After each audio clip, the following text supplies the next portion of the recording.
You have done the core work, the dead bugs, the bird dog, the planks, consistently, for months, even years, and your back still hurts. That's not a compliance problem. You didn't fail the exercises. The exercises were just not answering the question your body was asking for. Strength was never the missing piece. I had a patient, we'll call her the classic case, who had been through physios after physios. Every one of them gave her the same homework, or similar. Strengthening your core, strengthening your glutes, build stability. She did it, and she was consistent. Nothing changed. Nobody had actually assessed what was happening in her body first, and they skipped straight to the exercise prescription without asking the question that matters. Is this a weakness problem or protection problem? For her, it was not the weak muscle. It was muscle that has been overly protected her back for so long that they had gone tight, toned, and guarded, and no amount of strengthening or stretching was going to reach that. Here's the distinction most people didn't explain. Strength, length, and tone are not the same thing.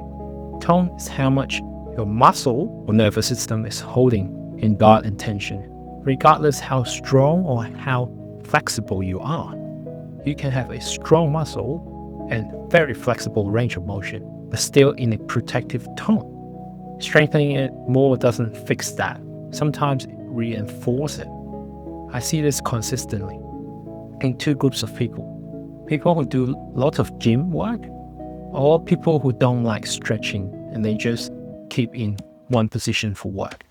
Both groups tends to build strength on top of tension without ever releasing the tension underneath it. When someone's had low back pain for a long time, their nervous system learns a pattern. Guard first, ask questions later. That guarding shows up as tightness and tone, not damage. Poor posture and a lack of mobility works stack on top of it. So the real work isn't just strengthening the core or stretching the back. It's releasing the tone that's been protecting the area, then retraining how the muscle coordinate once they're not guarding anymore. Let's go into some practical tips. Number 1, release before you strengthen. If any area has been guarded for a long time, it usually needs release work first. Trigger point release, dry needling, or hands-on work from a physiotherapist or remedial massage therapist. This, instead of strength work, is what makes strength works actually land better. Second, restore the range you have been protecting. Guarded muscle quietly limit how far you move. Once tone is released, gentle mobility and stretching work matters too.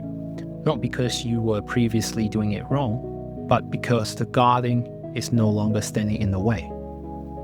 Third, retrain the coordination, not just the strength.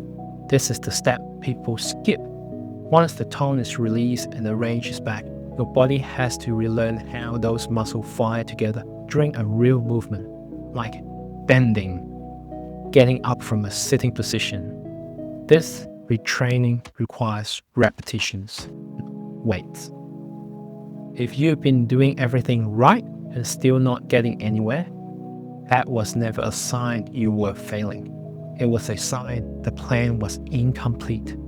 You are not broken, you are on the map. If this lens makes sense to you, the 7 Unspoken Truth About Chronic Pain PDF walks you through the foundation of what most people with chronic pain would love to learn when they have just started. The link is in the description.